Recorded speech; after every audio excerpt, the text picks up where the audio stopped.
Hello, everyone. You are listening to the latest Flyers Talk podcast presented by Great Railing. I am Jordan Hall, and as always, I am joined by the wonderful Taryn Hatcher and the dynamic Joe Fordyce, our Flyers pre- and post-game live producer. The NHL playoffs are now into the second round. As we all know, the Flyers are watching those playoffs, as we all are as well. One guy that's played a lot of playoff games in his career in Philadelphia, the captain, Claude Giroux. 85 playoff games in Philadelphia, and next season is a big one for him. It's a contract year. His contract will be up after the 2021-22 season. We know what Claude Giroux has done in this city and how many games he has played and what he's accomplished. I think the biggest thing he's still looking for is the Stanley Cup and going on a long playoff run again. He hasn't really done that since the Stanley Cup season in 2010. So we're going to talk a little Claude Giroux and this big season ahead for him. Taryn Hatcher, let's start with you. Just how big of this, is this season ahead for Claude Giroux? Where do you think he stands in his career here? And what's next for the captain? Well, it'll be interesting to see what's next. It'll be interesting to see what's next for him, both in terms of like if he stays, what his contract looks like based on age and the flat cap situation moving forward, because I've read and I've heard a few times that they're expecting the cap won't really go up for like the next 3 to 5 years. So that'll be a killer, but it'll be interesting for guys like Claude Giroux who make a lot of money, but are on the kind of the other side of their career here. And it'll be interesting to see if he stays in Philly. It'd be interesting to see. I don't know. He's got the no move clause. So, he likes it here. We know his family likes it here. But he's still, like, the moment the season ends, within a few days or so, goes back to Ottawa all the time. I believe his wife is from there as well. There's a lot of Ottawa connections, a lot of young talent on the Senators team. I think that's an interesting connection to keep an eye on. But who knows? The other thing that's, I think, huge for next year is, let's say next year is his last year as a Flyer. If they don't really do something tremendous next year, Claude Giroux's whole career here has been marked by inconsistency with the Flyers. So the Flyers making the playoffs and missing the playoffs for 10 consecutive seasons. The only team in all 4 major sports in North American history to do so, to make and miss the playoffs every single year for 10 years. So it's interesting. It's a big year, I think, and I know we're going to get to his legacy a little bit more later in this pod, but it's an interesting year, both in terms of how he sets himself up for his future and also how it'll impact the way people remember Claude Giroux should it be his last season in Philadelphia. So it'll be interesting for sure. It really will. And he's expressed the desire to stay in one place in his entire career. He said that's something you can be proud of. I think he has seen some other players do that, some other great players, some franchise icons have done it. To stay in one city your entire career, I think that means something to him. I think even climbing the team's franchise record boards, I think means something to him. And I think winning here would absolutely mean something to him. He hasn't been able to do that for a little while over the last 9-10 years. Like you said, Terrence, been in and out of the playoffs, no deep runs. Just last season, they won their first playoff series since 2011-12. So I think he really, really knows the last piece of his legacy here is really winning, is leaving that mark. But I think it will be fascinating to see how the Flyers play this season. Like, will that dictate not only the Flyers' motives in re-signing him, but also Claude Giroux's thoughts? Maybe another real sour season changes his mindset a little bit. Maybe he thinks about somewhere else and understands, hey, I've done a lot in Philadelphia now, but maybe there's another chapter of my career where I can go elsewhere and get a fresh start. And maybe I'll get a better chance to win somewhere else. So I really wonder if the Flyers, how they play next season, how much that will dictate things. I think right now, Claude Giroux in his mind is thinking, I love Philadelphia and I would like to stay here and I believe we can win here. But maybe that's out of his control. Maybe next season goes awry and it's becoming very doom and gloom here in Philadelphia. And maybe he starts thinking there is something else outside of here.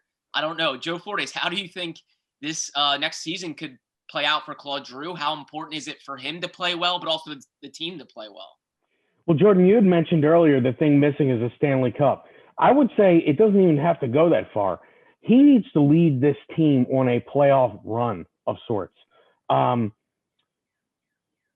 guess you could argue the bubble was a little bit of that, but I mean, so they won a series. I don't think anybody would consider that necessarily like a run.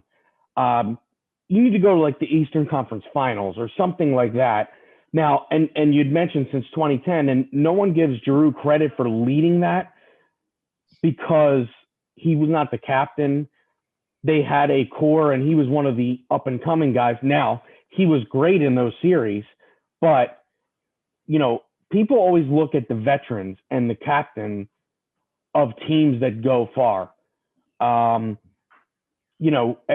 Everybody remembers the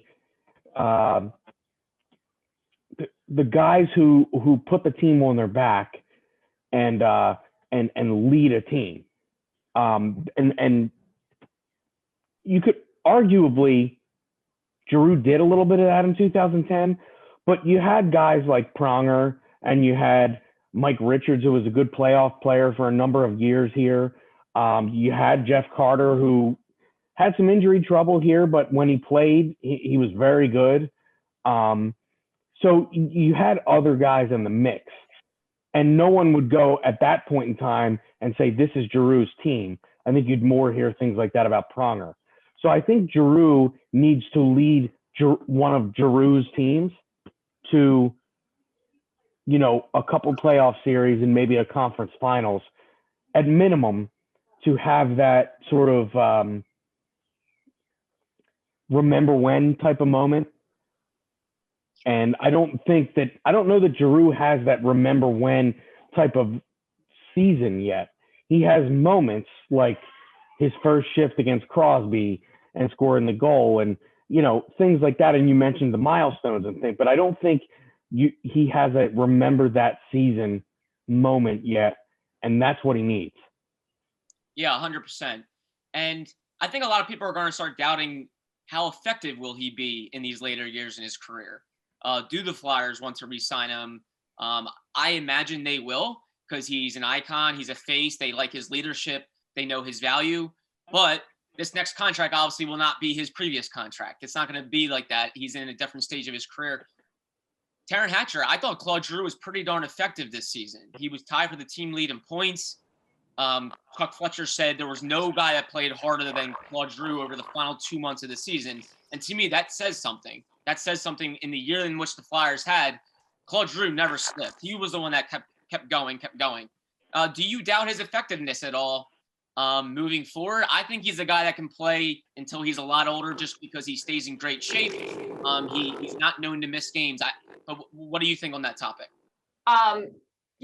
This year proved to a lot of people that Claude Giroux was still as competitive and fiery and quite frankly able to keep up and accumulate points as he was, because last year, at least the vibe that I would get from the Flyers fans that would come up and talk to me and ask me questions about the team was that because so many people were doing well in the 2019-2020 season, it felt like this team would have been fine without him. And, we had talked many podcasts in the preseason about is Claude Giroux cooked? And at the end of the day, I think he proved this season that when a lot of players don't show up, he can still fight his way through a game and fight his team into a game in terms of on the scoreboard. We saw him do that single-handedly at the end of games a number of times this season. Which I think is important because he did it when there was no support at times. It was really just him doing it by himself. So I think it's pretty evident that he's able to compete. He's beyond serviceable. He's at times, like I said, he was the only one kind of doing anything in certain games. The real thing I would like to see at this point in his career, and I'd like to go back and watch some of that 2019-2020 season from like January and February when they really start to find it 2 years ago. Because I would still like to see him stand out when other people around him are playing well. I think that seemed to be the critique of him the year before, is that when everybody else is playing well, he didn't necessarily stand out. And in part, that's because other people were standing out. But it feels like that's the main critique of him, especially locally, is that when the team is really good, you're not like, this guy is going to win us a championship. That's just not how people feel here, if we're being realistic. The other part of that, though, is if we talk to people who root for other teams, they'll tell you, I would kill for a guy like Claude Giroux on my team, just a guy who just fights. Well, metaphorically fights. He doesn't really like fight, but so it is interesting because the perception of Claude Giroux outside of Philly, I feel like, is so different than it is in Philly. And I think this year he did a lot to bring those two perceptions closer together in a good way. Because there's still, I mean, I'll tell you right now, every city we would go to, if you got into a conversation about the team, someone would always bring up, like, how do people in Philly not realize how good Claude Giroux is? And I do think it's because when the team is playing really well, he doesn't seem like a bang up superstar anymore.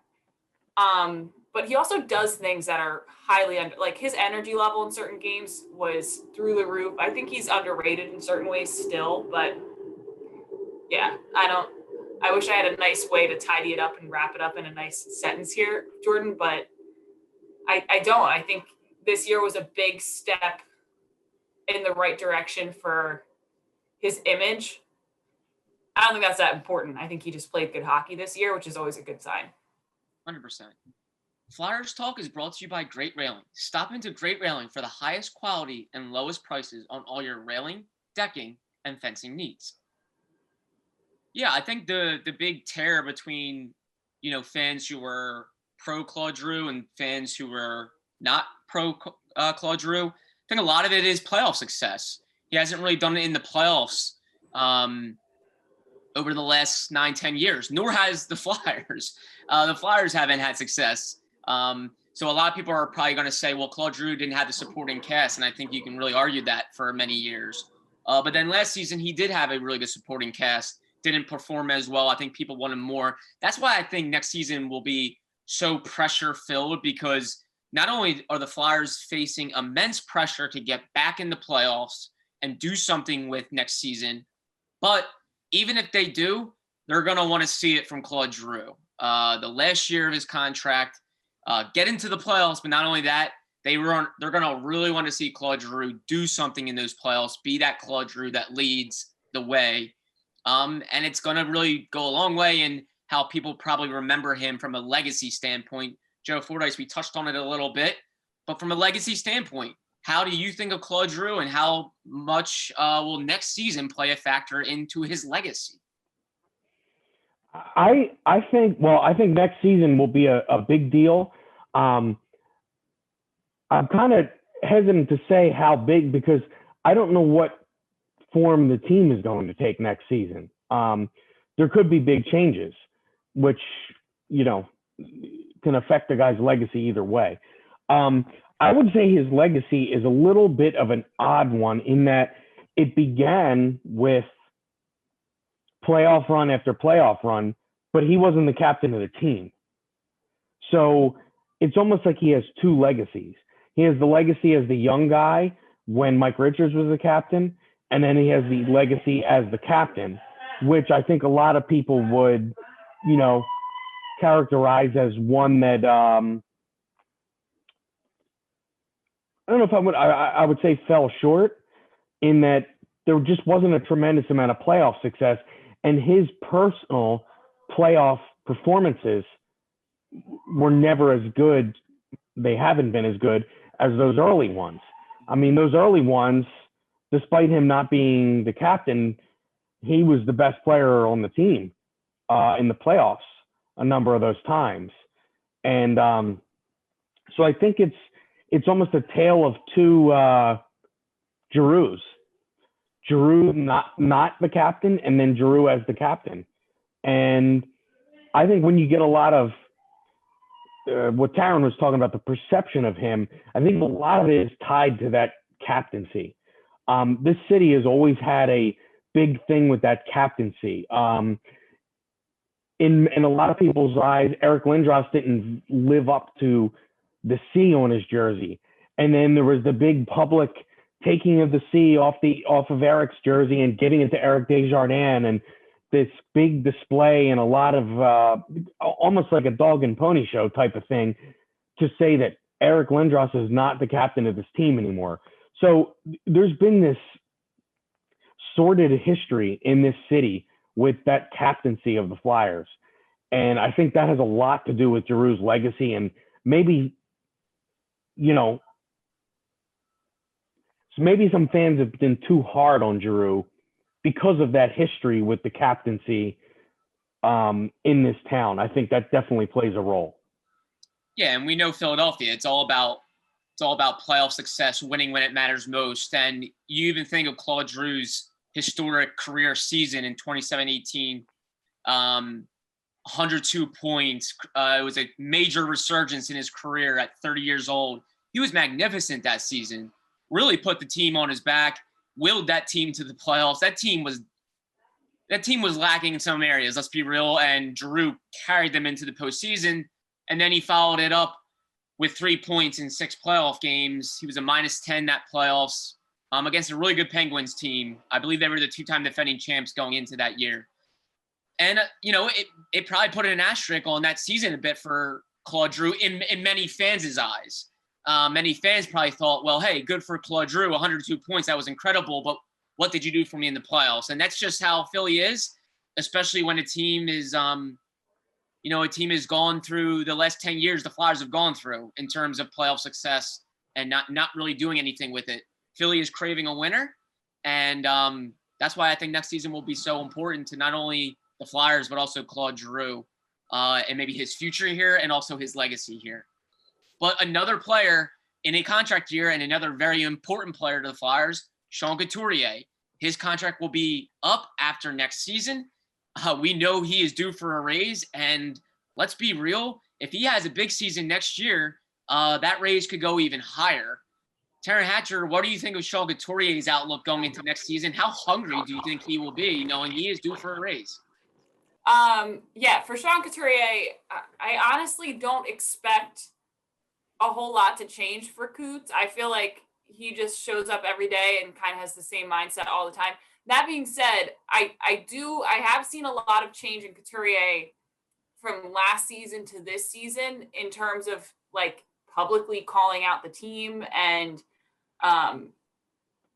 basically like saying that he was embarrassed by how easy it was to play against the Flyers this year. That was much more of like a in the dressing room leadership type of guy who then publicly also not that he wasn't publicly a leader before, but was saying the types of things that the leader in the locker room says, essentially.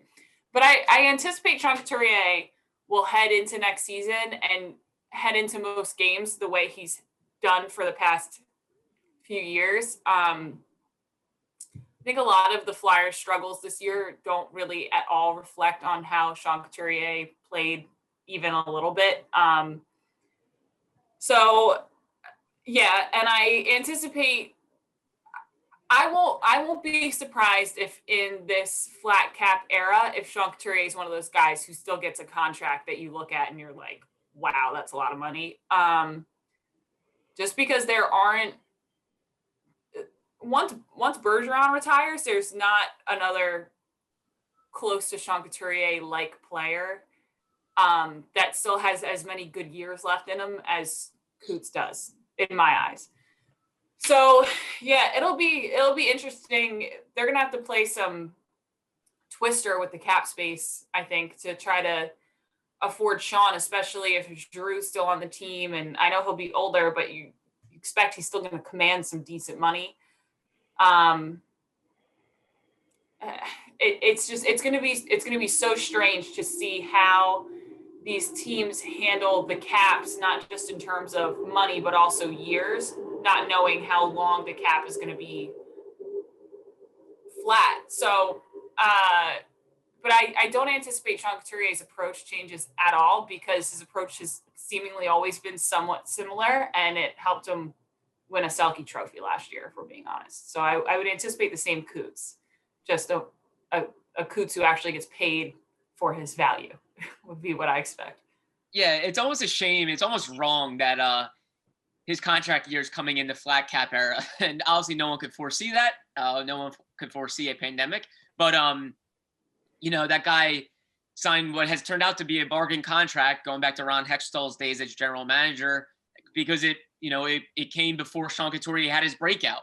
Ron Hextall, obviously, in the Flyers, they did their homework. They knew Sean Couturier was due for bigger things, and they locked him up for 6 years, $26 million, where he's, his annual cap hit is $4.33 million, which we know all that he does, 200 feet, Selke Trophy winner.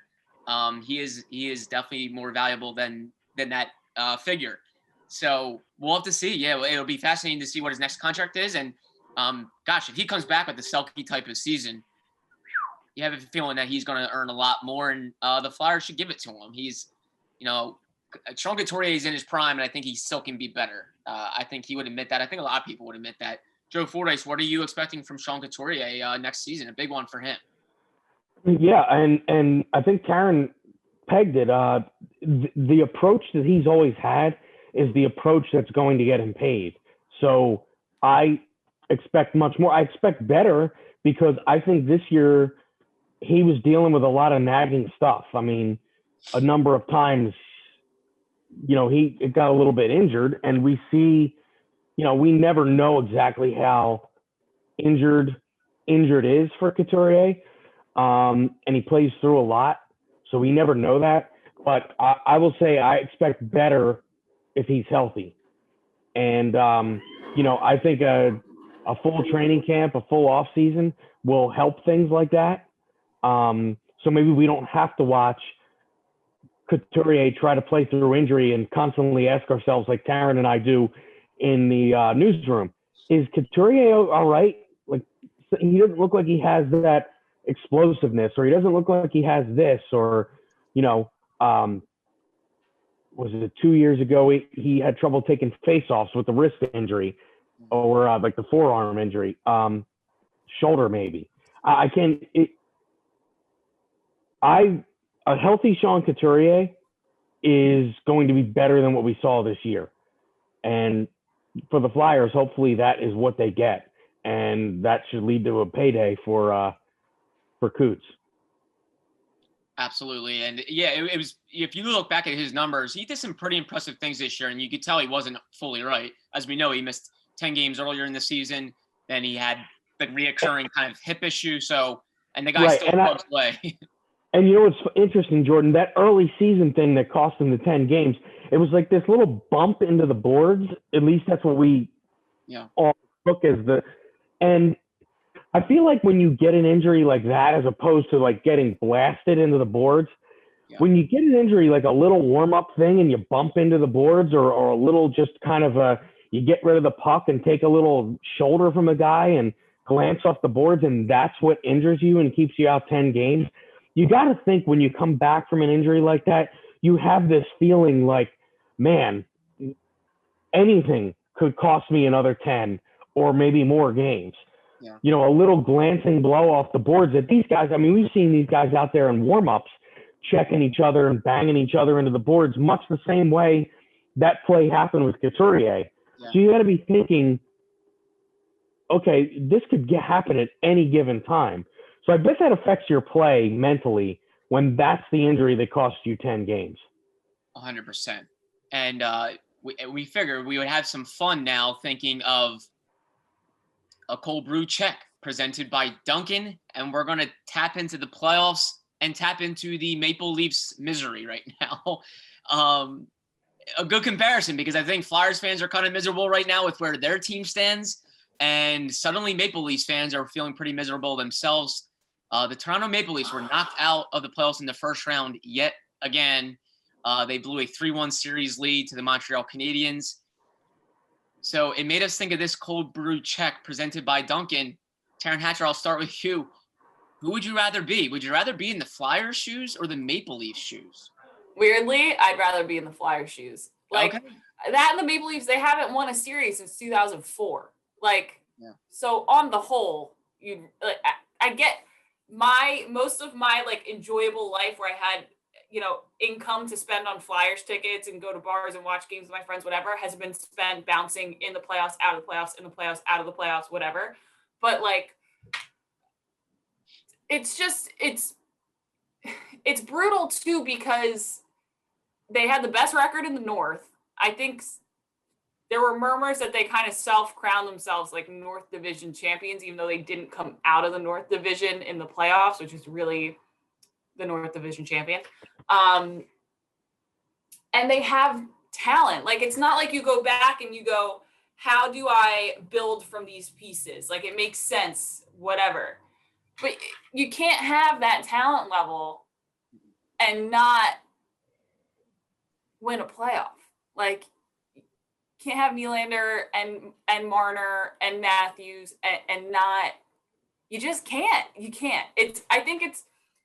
I was watching a clip that was from Sportsnet, I think, up in Canada, and this was before Game 7, and they were like, "Who is this game bigger to? Canadians fans who fired their coach this year and threw the most money in the NHL into their rebuild in the offseason, this, that, and the next thing, or Toronto, who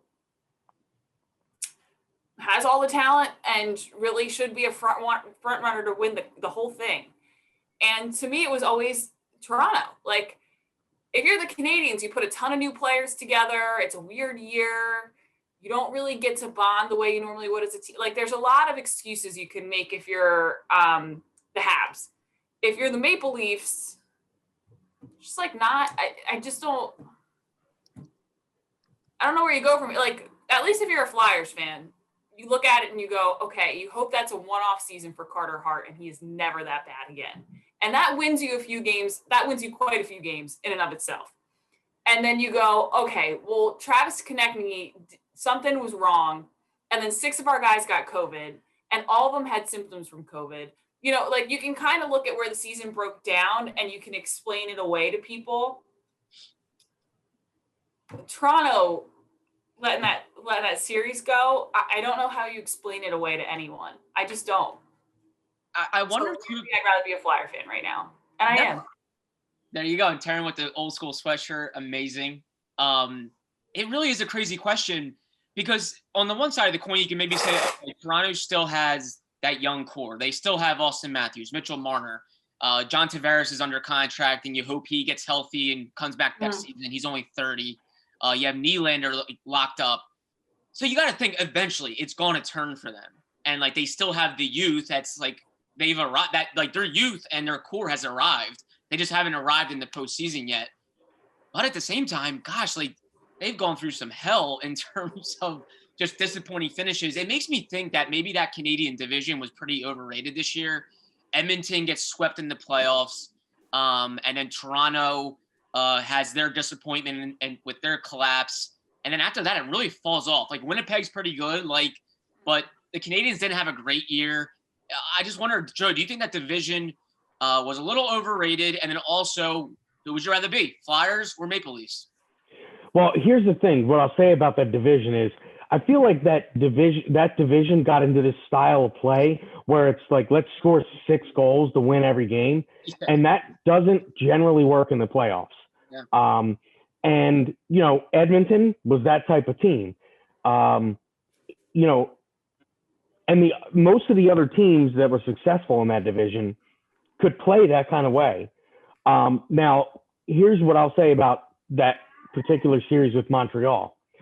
When you go into a series and one team has Carey Price, who is a Hall of Fame goaltender, tons of experience, and I think what caught up to Toronto in this series is the fact that they had Jack Campbell playing a goal, and this guy was a career backup until this year. He was a great story. He won, 11 straight games.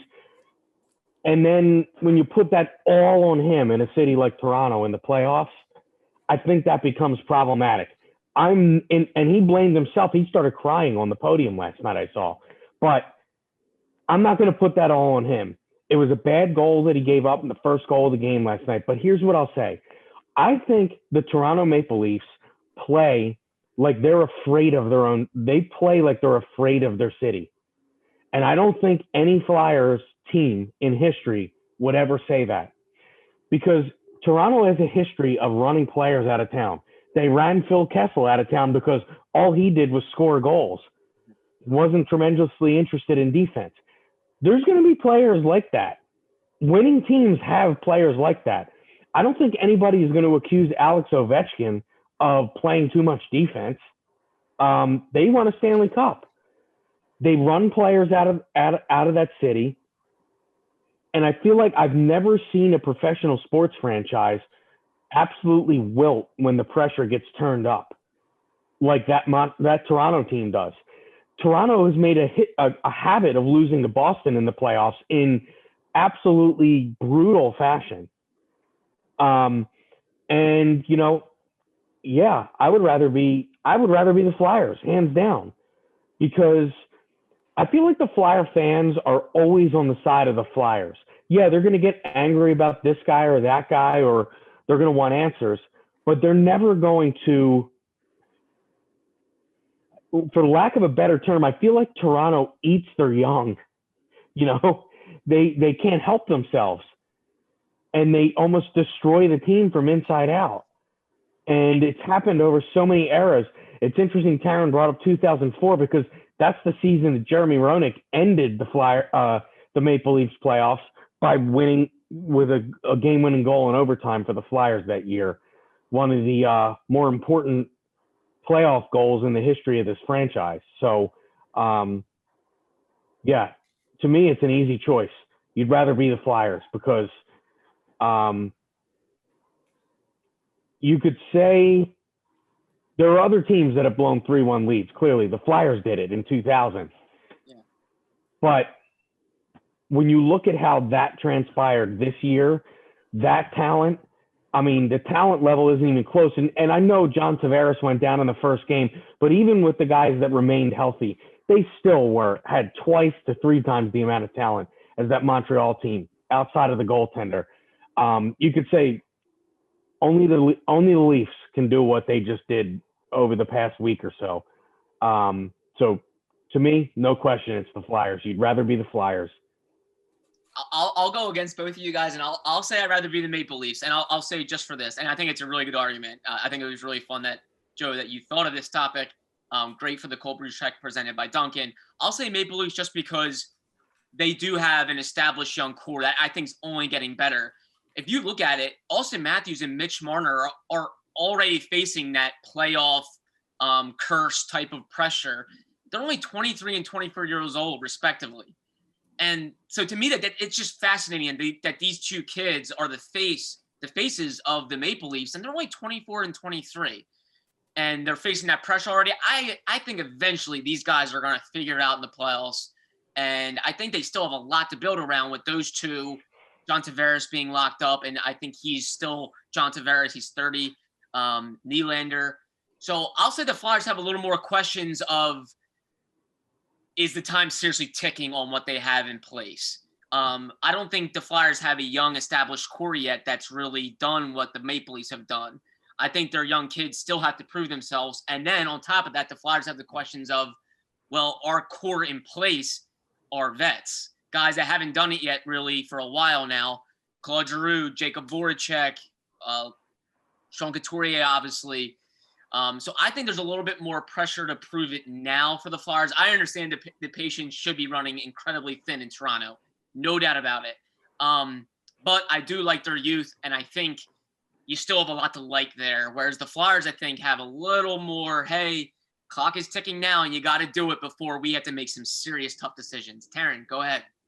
Well, so here's my, and I agree with you on the youth thing, but the one part that I disagree with, and I think it's the same conversation we're having with the Flyers now as well, especially last season after the young players started playing well, and it seemed like the gap between the youth and the veterans was starting to get bridged, whatever, is I understand um, people leaning on the hope for the future with Toronto, like even last year.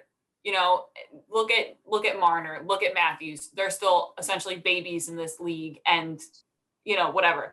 But when you look at this year and you look at how well different guys played throughout the season, like Wayne Simmons was playing well in the season. They He get was Nick playing on their top. Foligno. Yeah, they get Nick Foligno, who's 33 years old, and they get Joe Thornton, who has a ton of playoff experience and is, very veteran. He is veteran plus. And you think like, okay, this should help form. And losing Tavares was like, I think massive in a way that also could have been galvanizing. That was kind of what surprised me, is that you think it'd be a galvanizing moment where especially the older guys look at the young guys and go, this is when you win. This is when you win for him. And that was the part that surprised me, was that even with all of those veterans, quite a few who have a lot of leadership experience and playoff leadership experience, and that doesn't really translate. That's the part that was kind of strange to me, because it felt like it should have done more. It felt like this should be the thing that pushes them over the edge and helps them break through whatever kind of mental block they've been dealing with, and it didn't translate as it should have. It is hard, like Joe said, when you've got a backup goaltender who's your main playoff goaltender. That being said, like Carter Hart arguably outplayed Carey Price last year, and I know the Canadians weren't as good as the Flyers were, but the Flyers were certainly not themselves in that bubble either. And the Canadians played them hard. And I think the Canadians were actually kind of a tough matchup for them. So it's just, I don't know. The whole thing that frustrates me is like, how many of those guys are the Leafs going to have for how many years? Because they should be the ones who help push the young guys over the edge of that playoff hump. And they didn't this year. Weird year. If we can say it's a weird year for the Flyers, it gets to be a weird year for everybody. But that was more what surprised me. It seemed like Toronto picked up every like high quality character guy, especially, and that didn't, who can also play hockey, by the way, and it didn't have as much of an impact on their play and the ultimate outcome of everything at the way that I thought it would. Yeah, I mean, they brought in Jake Muzzin, an experienced defenseman, in addition to the guys you mentioned, Taryn. And a couple things I'll point out is, so now this Leafs team has to go into 82 games regular season next year. That means virtually nothing until you get to the playoffs. It means nothing. And that's a tough mentality for a player. I think it's a really tough mentality for a player. And I'll also say this, when they get to the postseason next year, things are going to come out like, hey, remember last year when Mitch Marner had more penalty minutes than points in that series against Montreal? He had 2 penalty minutes in the series and 1 point. Yeah. Mitch Marner. I mean, that's the guy they rely on.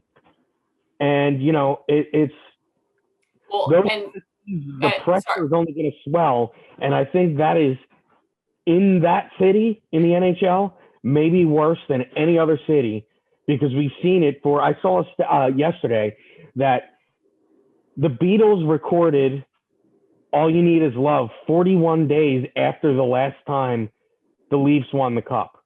Think about that. Yeah. Yeah, I think you're not a big Beatles guy, Jordan, but I mean, that is.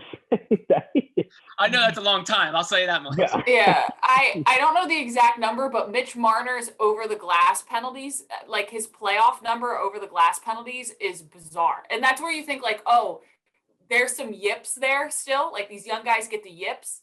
And that's where I'm like, why don't like, I know what kind of an impact Wayne Simmons has on his teammates. I saw it here in Philly, and I know it was unique here in Philly, but playing in Toronto was a big deal to him. He's not hidden what it meant for him to play for an iconic team like the Maple Leafs. I think he's probably just as important in that locker room to those players, or has the potential to be. And that's where I'm like, it felt like some of those older guys who probably can't remember what the yips feel like, they got them so long ago, should have helped ease the tension of some of the younger guys and pushing through playoff struggles, and it just didn't happen. And I just think it goes to show you that the pressure is legit in those markets. Like, it is real. I think it takes some serious mental fortitude to get past those playoff demons. And I'll never forget when Matt Niskanen came here to Philadelphia last season, and I was eager, and many us media members were eager to pick his brain about winning a Stanley Cup in Washington, D.C. And he just said what made it really, really gratifying was that core group of guys really faced a lot of scrutiny and pressure and criticism. Almost like some of them had become almost like the laughingstock of the league in many ways, in the sense that they were known to have all this great regular season success, and then they would crash and burn under pressure in the playoffs. And he said he said that really wore on guys, to the point where he said he felt for guys. He felt for, his teammates, that pressure really built in that market of the Capitals are the Capitals, great regular season team, but never do it when it matters.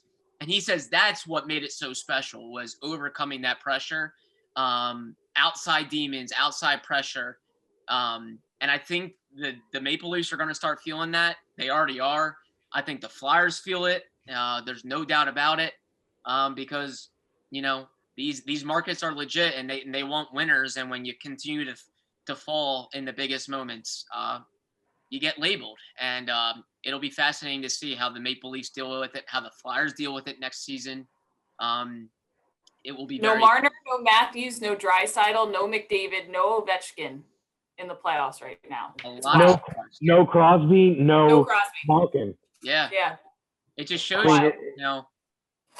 stars can lose. Sometimes it takes a team to really do it. You need a good supporting cast. You need a lot of things to go your way, but a lot of star power out of the playoffs, and they will be watching the playoffs like the Flyers now moving forward. But that was our cold brew check presented by Dunkin'. This season, be sure to grab a cold brew for game time, because where there's hockey, there's Dunkin'. Well, Taryn Hatcher, Joe Foray, so great chatting with you. I know we will continue to enjoy watching the playoffs, and we will continue to hit on so many Flyers topics this offseason. When you feel like it's slowing down, we'll continue to heat it up with the offseason chatter, and we'll continue to tap into the playoffs. But Taryn, Joe, thank you so much as always. Ben Berry, our podcast producer, thank you so much as well. And Flyers fans, as always, thank you for listening to the latest Flyers Talk podcast presented by Great Railing. Wherever you get your podcast, please rate and subscribe, and we cannot wait to talk to you next time.